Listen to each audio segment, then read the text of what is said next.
Welcome to this first episode of our AARP 2023 virtual series on brain health. Today's program is Demystifying Dementia and the Six Pillars of Brain Health.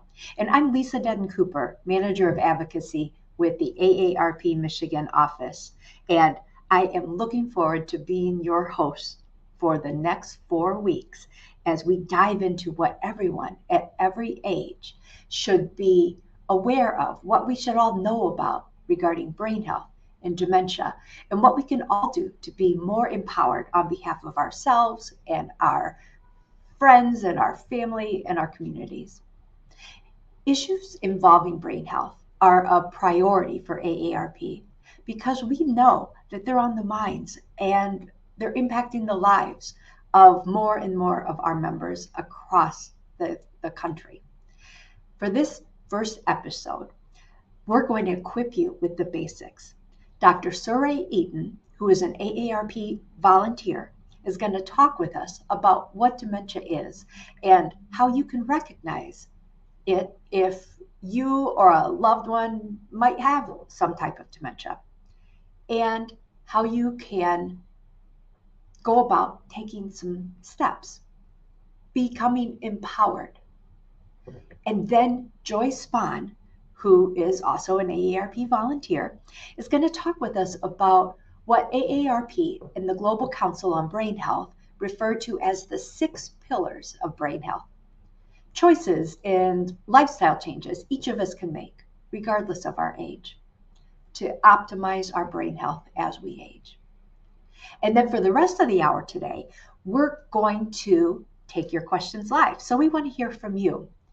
So if you have questions or comments that you think of during today's program, please feel free to type them in the chat box that you see on your screen just below the video here. Then after we've heard both of our speakers today, we're going to answer as many of your questions as possible live. We know that when AARP sends surveys and people respond to us telling us what's most important to them, one of the issues that routinely rates at or near the top of their concerns is staying mentally sharp as they age. So that's what we're going to focus on today. Our goal today is for you to leave this program feeling more empowered and hopeful than you started out. And then in weeks 2, 3, and 4 of this series, we're going to bring in other doctors and experts from around the country to talk with us, including the head of the Penn Memory Center, the head of Michigan's Alzheimer's Disease Research Center, researchers from that Global Council on Brain Health, and people who are themselves currently living well with dementia, all of whom will share their wisdom and advice. But now it's my great honor to introduce our guest today. We'll hear from Dr. Surrey Eaton. And Dr. Eaton has been a family physician for over 37 years. She earned her bachelor's degree from Howard University and her medical degree from Michigan State University. And she was employed by Sparrow Health System until her retirement in 2014. She's active in the community not only as a volunteer for AARP, but also for the Capital Area Health Alliance and a great many service organizations. And fun fact, one of the ways that she stays active is by playing pickleball, which I was lucky enough to receive a lesson from her in pickleball just a few weeks ago. And then we'll hear from Joy Spahn. Joy retired in 2020 after serving for 14 years as the West Michigan Regional Director for the Alzheimer's Association Greater Michigan Chapter.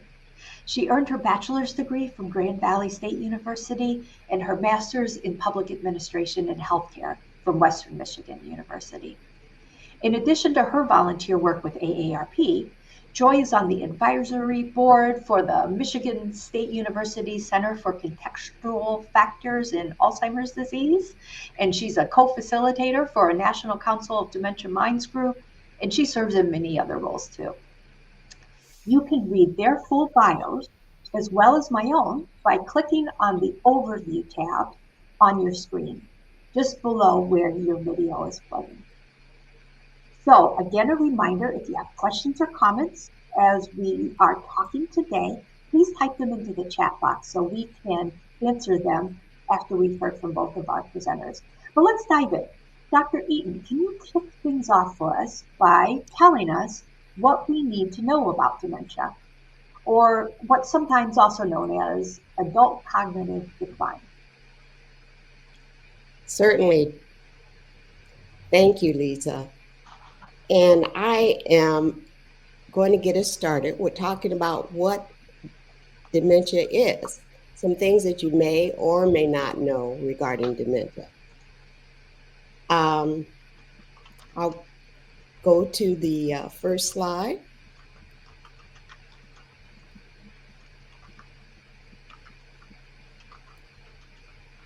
All right, First of let's see if we can get the producers. We'll switch over and we just want to be showing Saray, Dr. all, Eaton on the screen along with the slides at this point.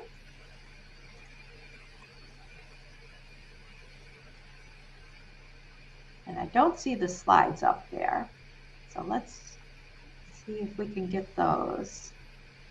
No, we've got those showing. As those are coming up, though, we want to also call your attention as we are waiting for the slides to come up and Saray's part of the presentation to start. You can again look under your screen and you'll see there are a number of tabs that are available for you to open up. And there are resource documents there that you can open up. And there are also our bios.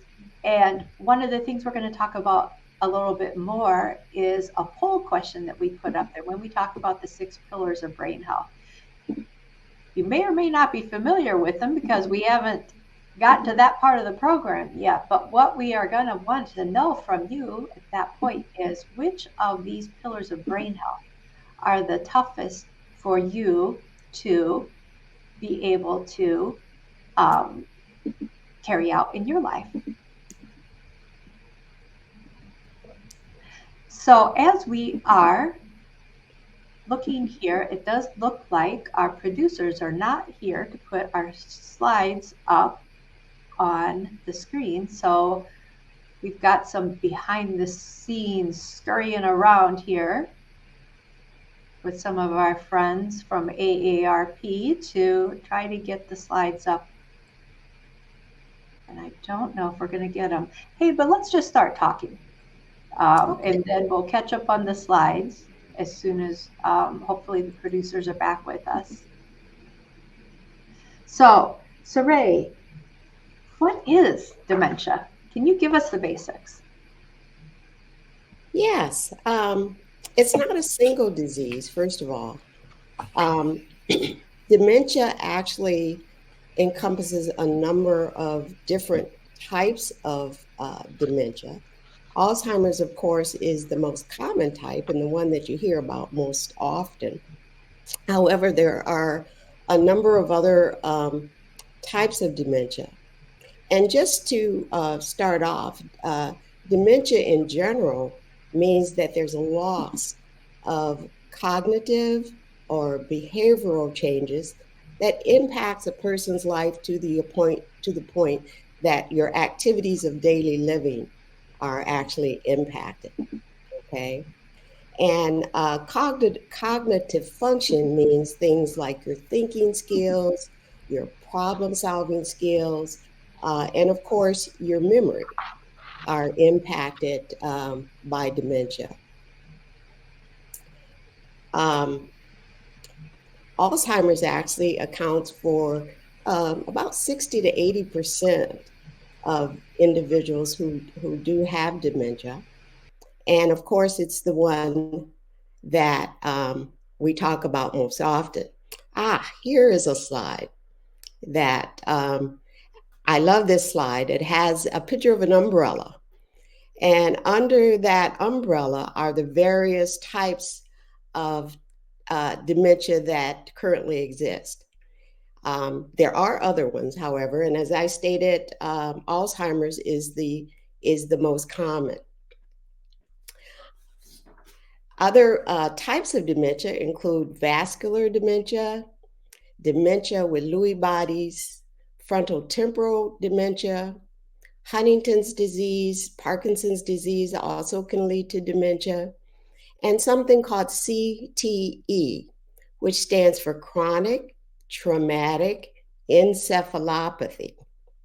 This is the type of dementia that you oftentimes see in athletes or military personnel or anyone who's had repeated concussions.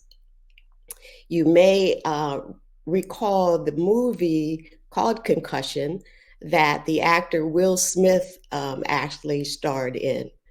And it was a representative of this type of dementia. Vascular dementia is actually the second most common type of dementia and accounts for about 10% of the dementias that we have listed here. It is most common in African Americans. It also has to do with the blockage of small blood vessels to the brain. And depending on the part of the brain that is affected, it impacts your thinking ability. You can oftentimes see this type of dementia following a stroke or several mini strokes. It's also can be associated with other vascular conditions throughout the body, for like the heart, for example. Dementia with Lewy bodies has to do with a protein that is deposited into the brain. And it has symptoms that are very similar to Alzheimer's. However, other symptoms associated with this type of dementia include sleep disturbances, visual hallucinations, and visual spatial impairment. Lewy body disease was the type of dementia that Robin Williams had. And since his death in 2014, his wife has been very poignant about his experience with this type of dementia.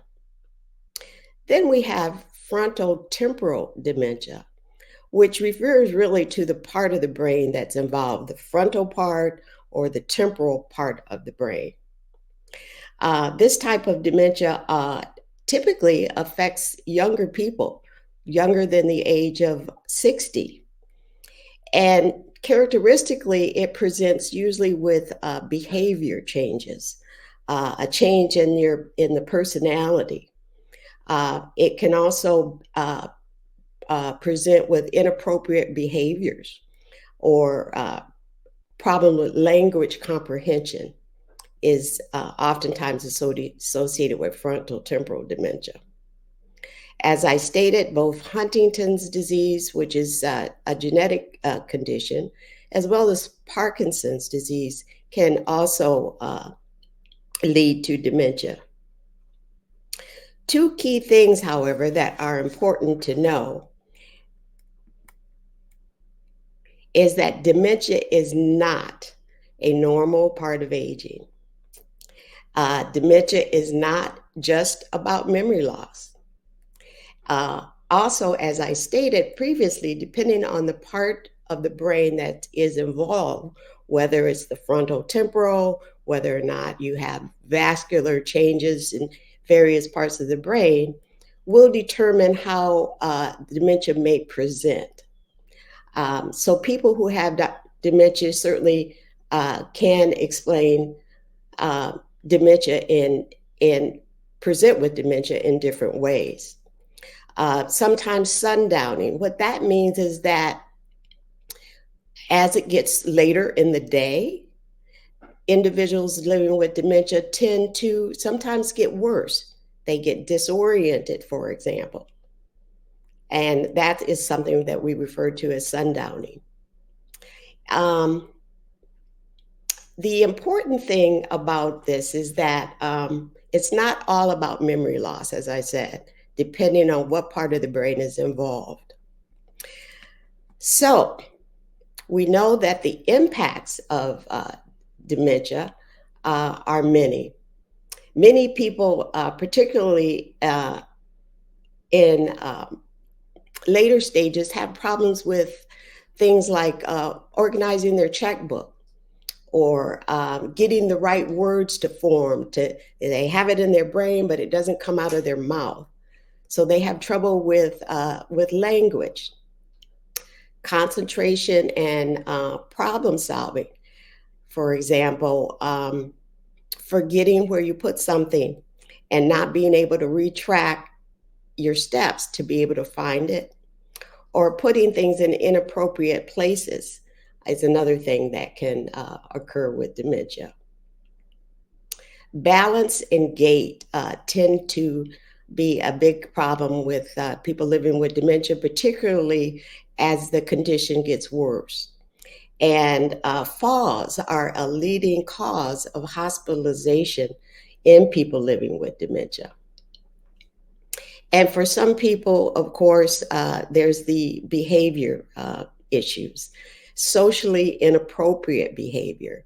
There's a loss of your social filters. You may say things or do things that you never would have done if you were not living with dementia.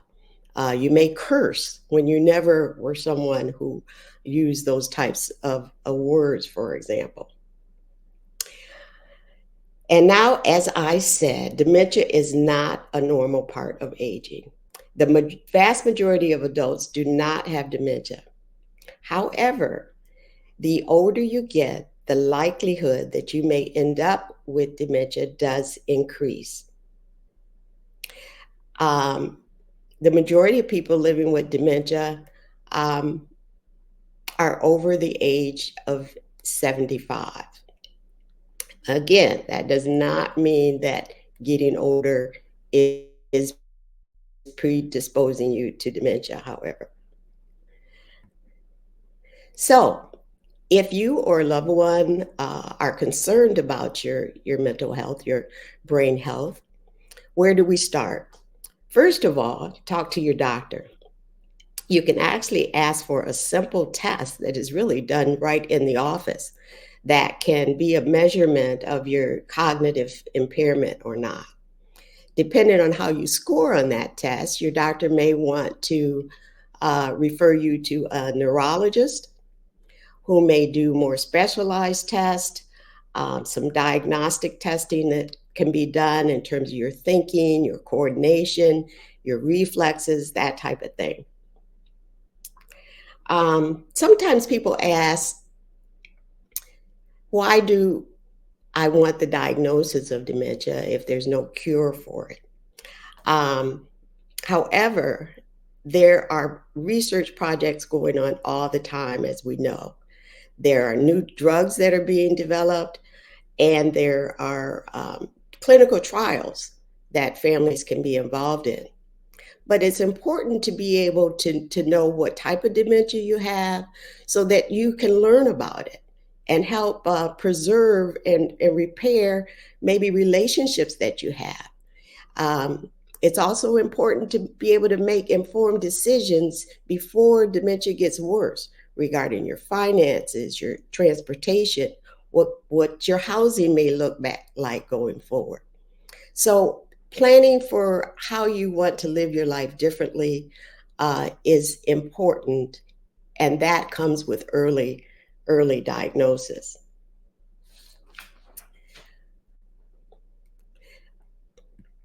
I'm going. Whoop. The other thing I wanted to show you, and I don't know what happened to that slide. I don't know if I can go back or not, but yes, there it is. I wanted to share with you the AARP Dementia Resource Guide for individuals and families. This is a guide that can direct you to different types of dementia where those resources may be available, let's say for Lewy body dementia, or of course for Alzheimer's. It can also direct you to perhaps resources, research resources that are available around the country. You can download this, or if you're in an area that has an AARP office, you can actually pick up a hard copy as well. But it's important to know that early diagnosis and intervention is key.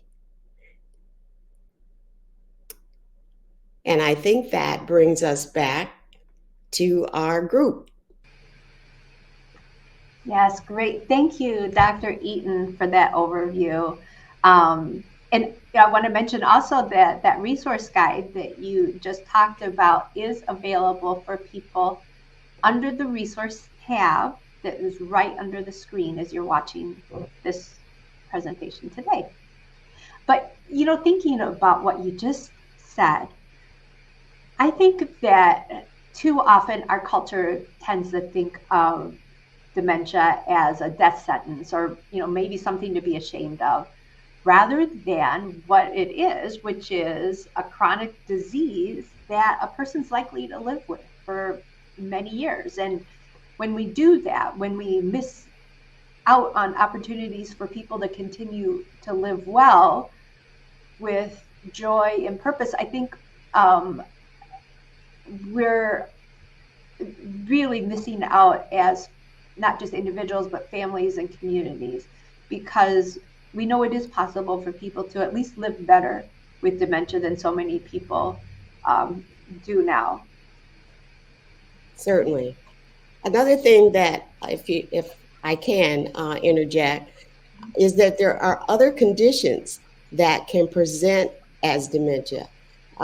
Urinary tract infection is a big one, as well as medication interactions, medications that you may be taking that can cause some confusion. Even a B12 deficiency can be associated with some confusion and memory issues. So again, when we talk about where do we start, you start with your primary care physician. Yes, yes, great words of wisdom. If there's something like that going on, you want to know what it is. You want to address it. Right, So, exactly. yeah. Well, you know, we've got Joy back up here with us, and I want to switch us over to the other, I think, really hopeful thing that we want to share with you today. The really good news that AARP is focused on sharing with as many people as possible. And that is that there have been tremendous advances in brain science in the past 10 or so years, especially. And the science now tells us that regardless of our age, there are things we can do to reduce the chance of age related diseases and optimize our chance of maintaining our cognitive health. Our brain is constantly changing and making new nerve cells. And this is really exciting. And so I'm glad we have Joy with us today to talk about AARP's Global Council on Brain Health and what everyone should know about the 6 pillars of brain health. Thank you, Lisa. Yeah, back in 2015, AARP pulled together a group of scientists, health professionals, scholars, and policy experts to form the AARP Global Council on Brain Health. They basically took on the task of finding and reviewing the most effective, science-based information we have on how to maintain our cognitive health, particularly as we age. In other words, what can we do to keep our thinking skills, our reasoning abilities, memory, etc., as we age? Since 2016, the Global Council has brought together over 200 experts from 28 different countries, representing over 150 different universities and organizations, to reach a consensus on the state of the science of brain health. These efforts have resulted in the publications of, to date, 13 reports on brain health. And you'll notice that on the screen here that we've got, that just came up, there are 6 of those, but there are more. If you look at that, the link at the bottom, you'll be able to pull up the other reports that AARP and the Global Council on Brain Health has been able to put together, and will give you more information about what you can do and how you can help maintain your brain health as we age. So probably you recognize this person if you watch CNN. This is Dr. Sanjay Gupta, and he's the medical correspondent for CNN. But he's also a brain surgeon. And one of the things that AARP has done is to partner with Dr. Gupta. And back in 2021, he came out with the book Keeping Sharp. So that's the blue one that's on the screen. And he basically kind of pulls together a lot of the information that we're going to be talking about, but also the results of some of the research that the Global Council has pulled together and how they've developed some of the things that we have. Earlier this year, Dr. Gupta released the orange one, the 12 Weeks to Sharper You. And basically that's a workbook that goes along with the Sharper one. So it helps you kind of identify and come up with a plan that's unique for you that will help you with coming up with a plan that's going to be effective for helping you maintain a better brain. So these are the 6 pillars of brain health.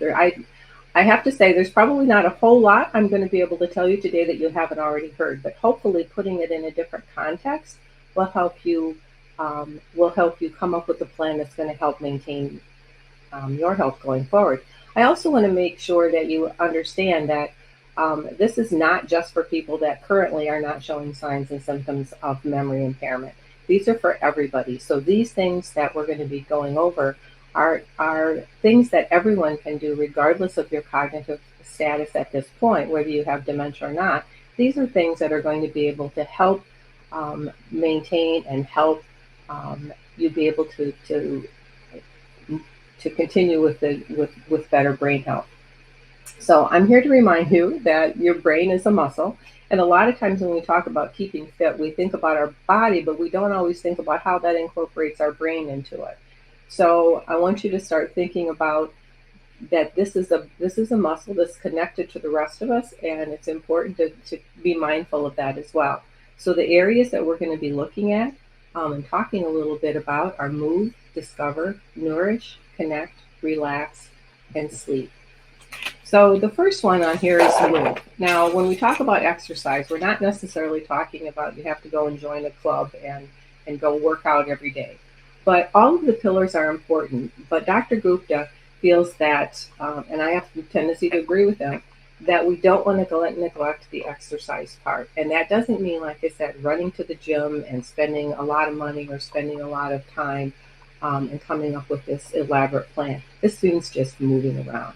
So many of us have watches these days that if you sit too long, you get vibrated and you're supposed to get up and move. And that's important to do because one of the things about staying active and exercising is it keeps the blood flowing in the brain. It helps all parts of your body, not just your heart and your lungs and all those other kinds of things, but it helps your brain as well.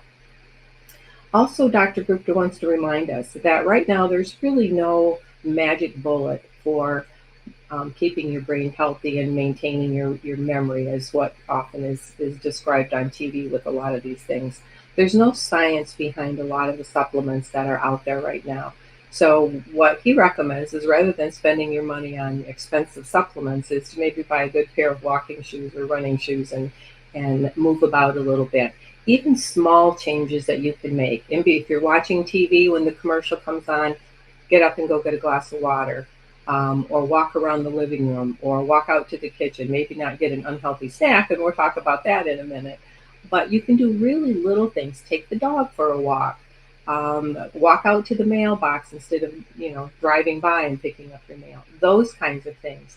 Because it's important when you're active, what it does is it helps repair and protect those chemicals in the brain. It also helps with your circulation. It keeps all of those things moving.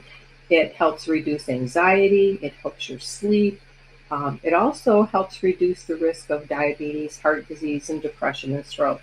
And I want to remind you that the last few, that diabetes, heart disease, those are also risk factors for developing dementia. So the more we can keep going, the better we're doing. Also, the more active we are, the more physically fit we are in terms of strength, muscles and things like that in our legs and our bodies and our balance. Because as we get older, we're more prone or we're more at risk for falls. And currently, falls are one of the highest, or the number one incidents where folks are hospitalized, particularly with dementia, are the falls. So we need to be mindful of staying physically active. The next one is discover. So this is basically stay curious at the bottom. And we're all naturally curious. I mean, how often do you walk into a store and you see something and one of the things you do is you pick it up and you want to know all about it. So, but challenging your brain is, excuse me, is really important because, and not just in everyday kinds of things, but new ways.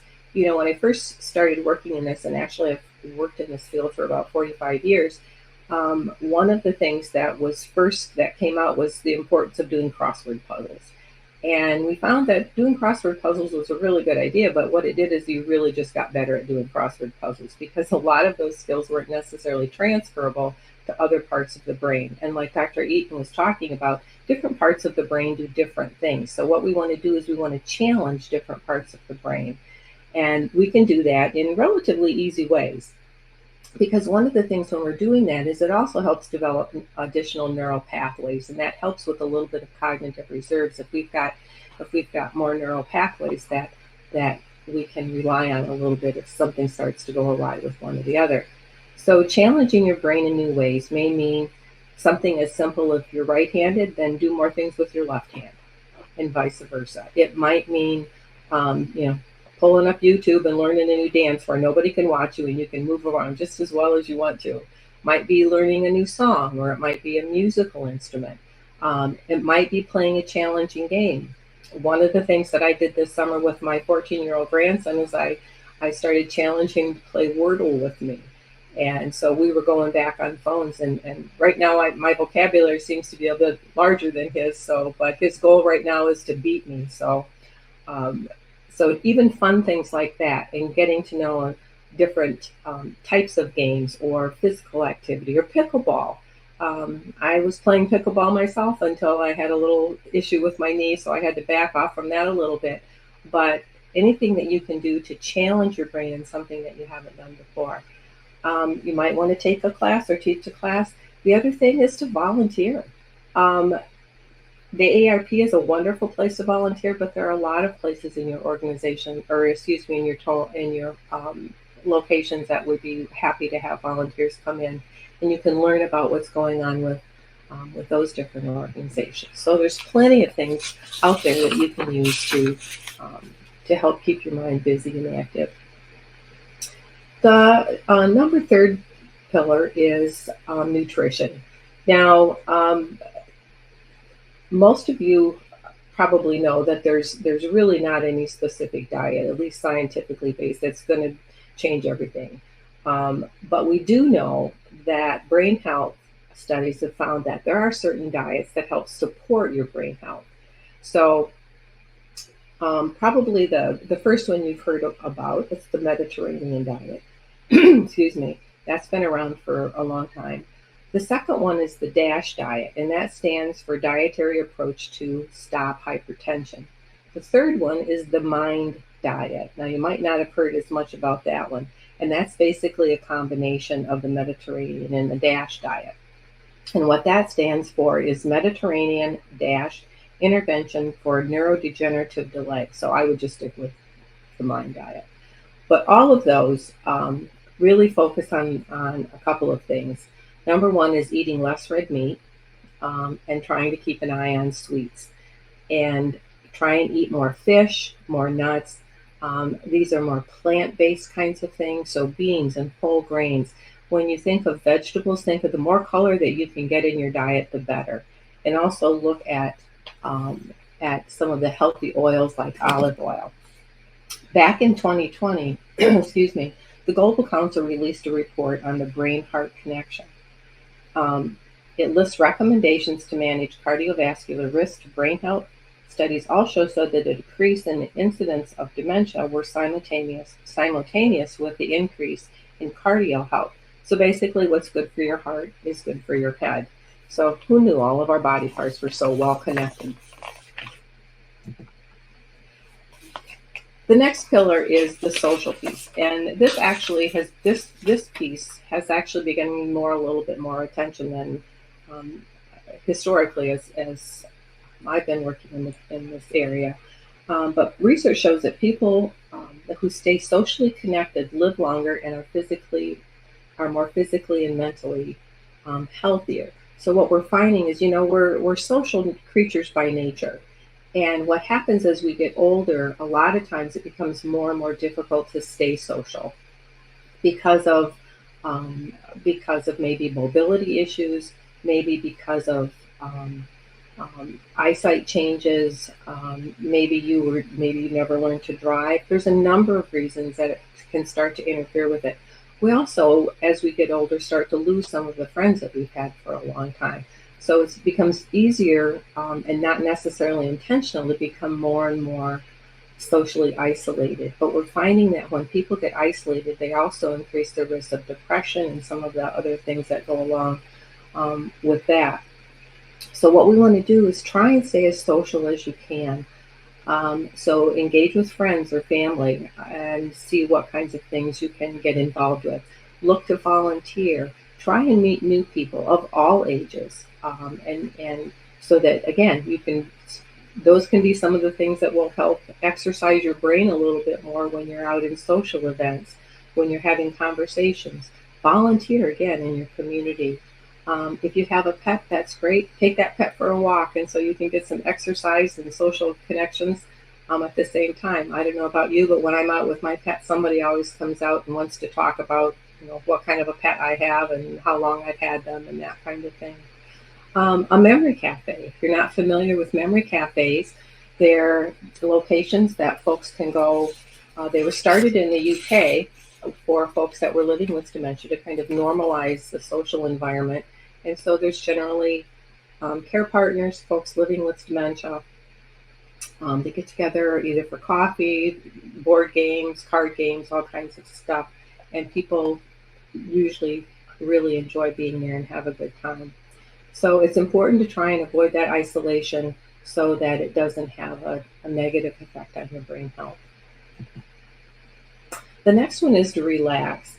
Stress is pretty hard on your body. A little bit of stress is a nice motivator. A lot of stress is debilitating because it pushes your body into that fight or flight response, and that takes up not only your energy, but it can, in over a period of time, if it's not addressed, can impact your immune system. It can impact your digestion. It can impact a lot of things. So it's important to kind of keep an eye on that.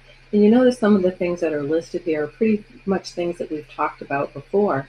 So meditation, Tai Chi, deep breathing. Now the deep breathing one, I always have to chuckle because people think, oh, well, I know how to breathe. But what happens when we're under stress and anxiety, we start to breathe more shallowly. And so what that does is it starts depleting the oxygen from your brain and from the rest of your body.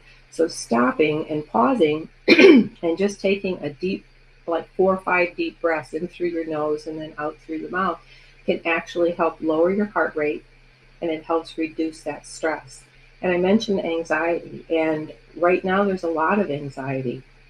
Everybody seems to be concerned, and rightfully so, about all of the things that are going on in our world right now with hurricanes and floods and COVID and political environments and all kinds of things.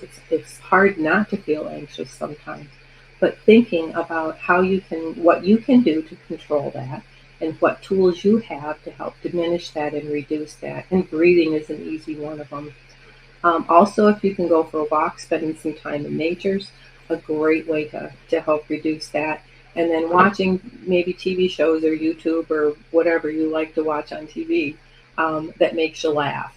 And then I always tell people to smile, because that physical act of smiling can actually make you feel better. And plus, when you smile to somebody that's not expecting it, I always tell it makes them wonder what you've been up to. So have some fun with it. So the next one is sleep. And what sleep does is it helps really restore and relax and recharge us. So sleep, we hear lots of stuff about sleep going on right now because people are struggling with sleep a lot of times. But what we want to do is try and get at least 7 to 8 to 10 hours of sleep, because not only does that restore us, but it also, during the night when we're sleeping, is it helps wash those, it helps the brain kind of wash out the chemicals and things like that it's accumulated during the day. So it really is something that's important for our overall health, not just our brain health. It's important to try and maintain a regular sleep schedule, particularly if you're having difficulty falling to sleep or staying asleep. So a certain time, start early so that you've got some time to decompress, and then try and stay on that schedule as much as possible. Be careful about drinking caffeine after 3 o'clock. Also, alcohol. That glass or two of wine, if you're drinking it in the evening, can also interfere with your sleep. A lot of folks will wind up 2 or 3 hours later, they're waking up and can't fall back to sleep. Be careful about sleeping pills, because oftentimes people report that they're tired in the morning, and if you're groggy and not able to move about too much, then you're going to have risk at falling. So these are the 6 pillars of brain health. Remember that mind-body connection, and so stay active, be curious, make sure you try and eat a few good things in there, stay connected with friends and family and social events, try and relax, and then get some good sleep. And that's all I got. Thank you, Joy. So to put it all together, even though science doesn't have all the answers yet, we know there are at least steps that we can take to improve our brain health.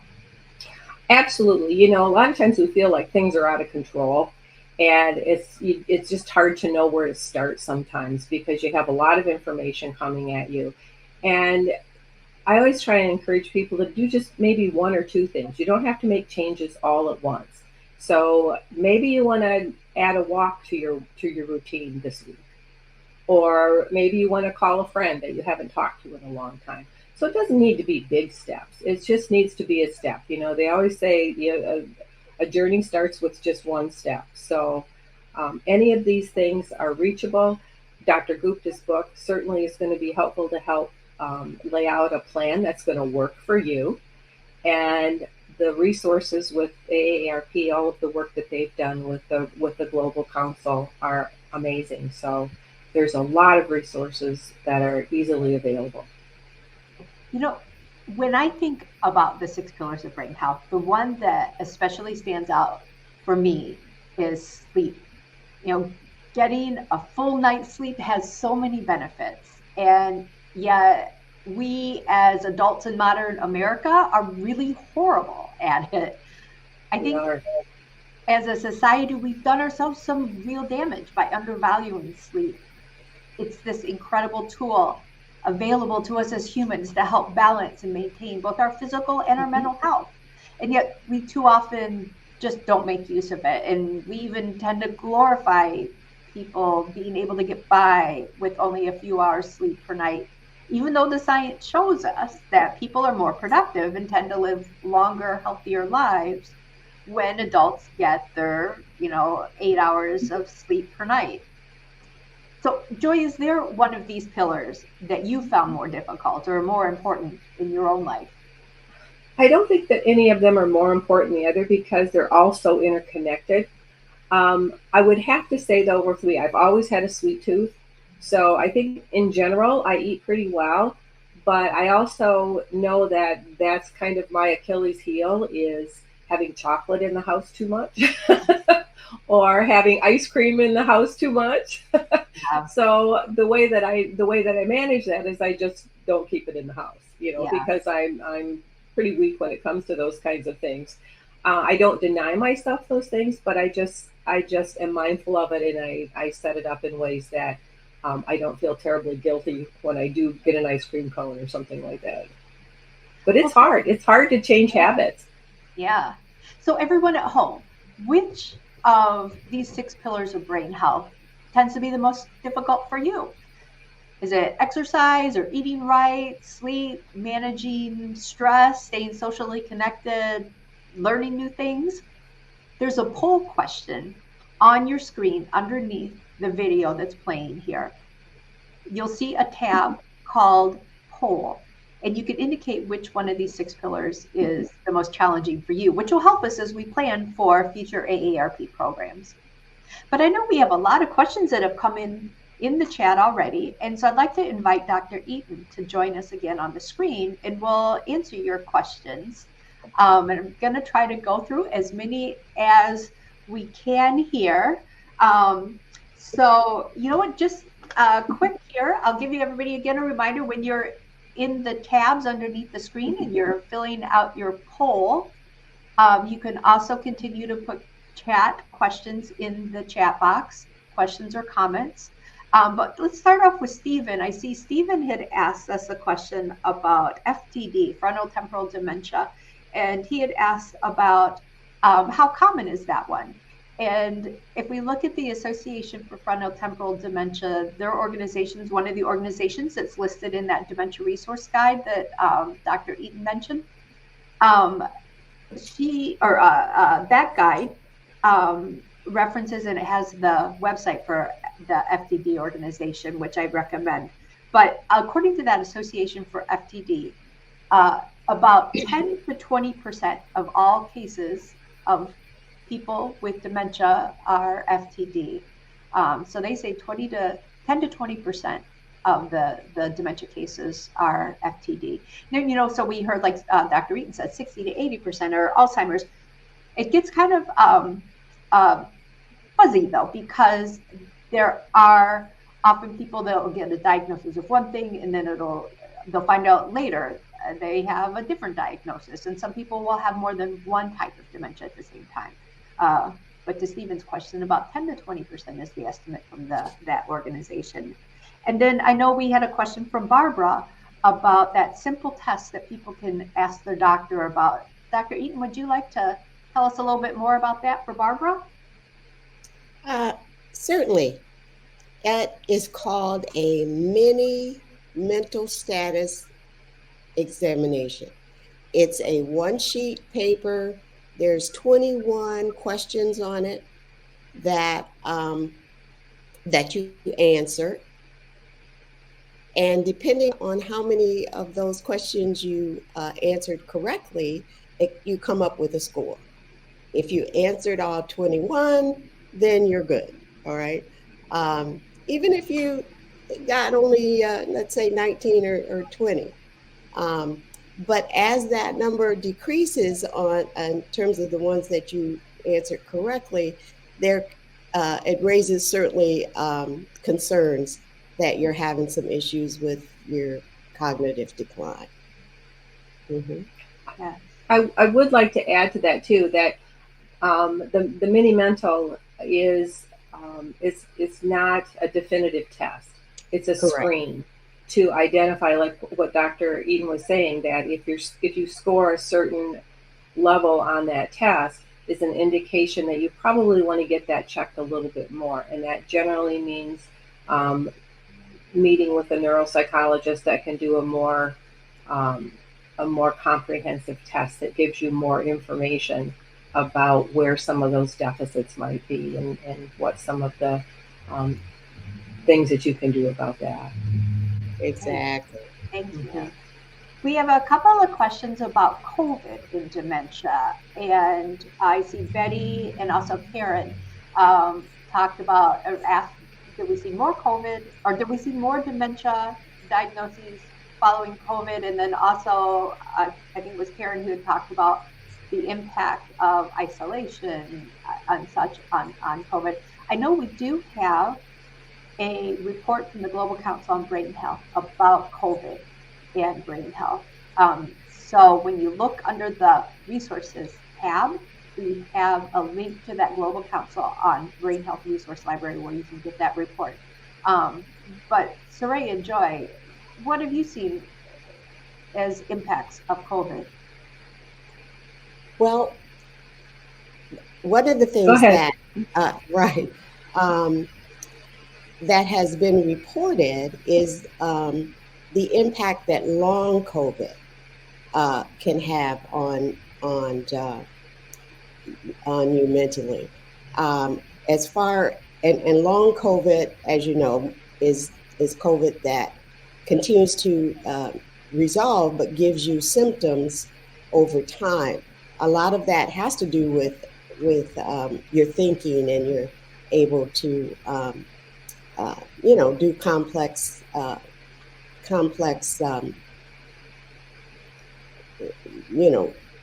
information. Yes, tasks. Thank you.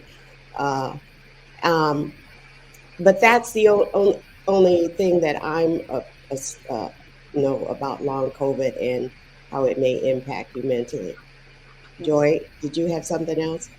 Yeah, a little bit. I still have a number of friends that are employed in long-term care that are directors of memory care and things like that.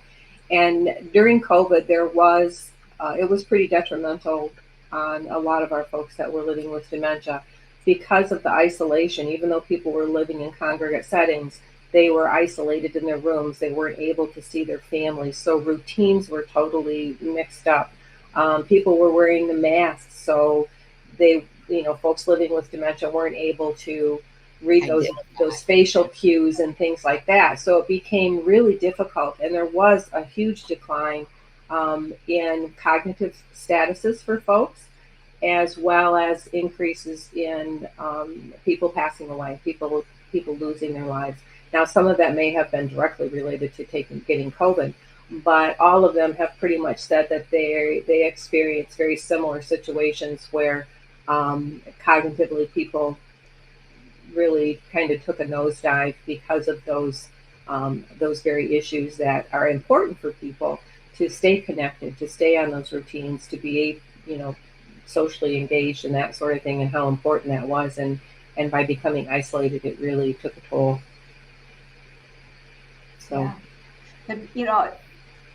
Other stories that we hear, in talking with people, it did seem like people who were living with dementia seemed to go downhill faster when they contracted COVID. I know a lot of the science is still coming out on that. One of the things I know at AARP that we've been talking about in particular are the risks of contagious disease in general in nursing homes, and looking to make sure we don't see the kind of tragedy we saw during the COVID pandemic with people living in these densely populated, congregated settings like that. There's a concept called greenhouses, a different sort of a model for long-term care for folks that would need a long-term care residential setting that I know AARP has been talking a lot about, especially in the wake of COVID. But a couple other questions I want to move on. We've got some questions from Jennifer and Peter about nutrition and sweets. Peter's asking, where do fruits fit into diet? And then, kind of related, not exactly, Jennifer is asking, is an increased craving for sweets a symptom of dementia? And is there science about this? So. I'm not, if there is, I'm not aware of it. We do, as we age, certainly our taste changes, and things like salt and sweet can sometimes become more pronounced. And so we have a tendency to navigate into those areas, and Dr. Eaton can probably certainly speak to that. So some of that may be related to that. When we think about sweets, though, when we talk about, I mentioned about chocolate, and I try not to keep too much of it in my house. Those are generally processed sugars. So, fruits and vegetables and things like that. Think about in terms of not adding sugar to existing kinds of things. And I don't know, Dr. Eden, if you have other things to add to that. No, I certainly would agree with that. Processed foods, particularly as it pertains to sugar, is something to be avoided. No, I certainly would agree with sticking with your whole foods. Now, fruits and vegetables, as Joy alluded to in her nutrition piece, are essential, and those are the type of things that you actually want to eat. I think one thing I would like to add to that too is that, we didn't talk anything about roughage and bulk and things like that, and gut health and all of those kinds of things that are extremely important as well. And so when you're eating fresh fruits and vegetables, you're also getting that roughage. I certainly agree with it. Any types of processed food? I was hearing some in the background, sorry. But also just staying with those fruits and vegetables and things like that has other health benefits other than just the sweetness or that has the roughage in which impacts your digestive system, your glucose levels, all of those kinds of things. Great. So, and we got a question, kind of a different direction from David. We talked about what seems to be this lack of social filter that we'll see in people with types of dementia. Any ideas for dealing with that? And I wanted to mention one thing, and Saray or Joy, you can join in. One of the things that the organization National Council for Dementia Minds, again, in our resource guide, talks about, and one of the things that our AARP Memory Cafe that we have in the Lansing, Michigan area, Ethel's Place, that we focus on is recognizing and letting people be their true selves, being open about, saying, you know what, I have dementia. Or if you're with somebody, family member, letting it be known, I have dementia. It's not me, it's the dementia talking. And part of what we're trying to do in talking about dementia and brain health more and more is to reduce the stigma, so it's more comfortable for people to be able to do that. Because we know that because of fear of outbursts or saying socially inappropriate things, we often see people living with dementia and their care partners becoming more and more socially isolated, which just leads to that deterioration, because we need to keep social as one of our 6 pillars of brain health. So, actually, I guess we are getting kind of close on time here. Boy, this hour has just gone by so quickly.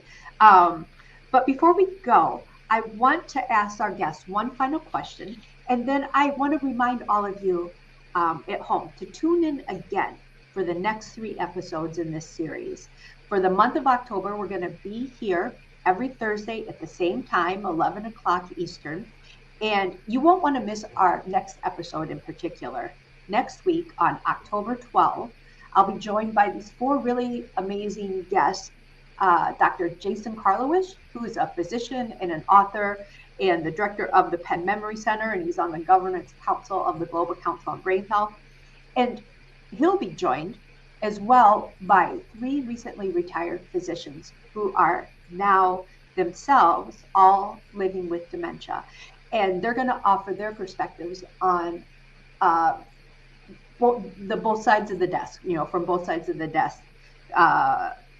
It should help us as far as getting some insight and tips on how to talk with our doctor. I know there were more questions we had about that, but how to talk with our doctors about Alzheimer's and other types of dementia, and how to get a diagnosis and the types of care and services that you or your loved one needs. So I think if we didn't get a chance to answer questions today, there's going to be an opportunity to ask some of those same types of questions when we're together again next week.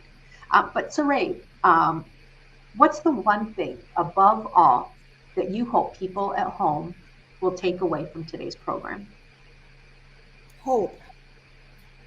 I would say that hope is so important, that especially next week when you see the individuals that are living with dementia, it is amazing the things that they still do, the things that they still learn, the hope that they have. And so hope would be the one thing that I would take away.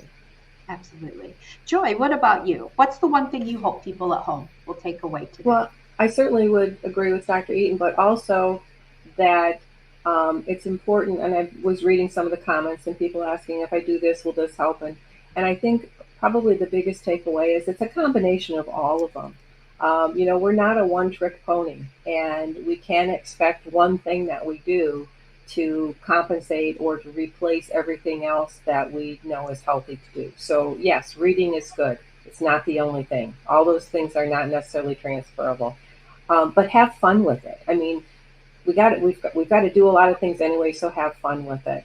And as as we interact with folks that are living with dementia, remember that it's not just the person with dementia that needs to adapt and adjust, it's the care partners that need to adapt and adjust.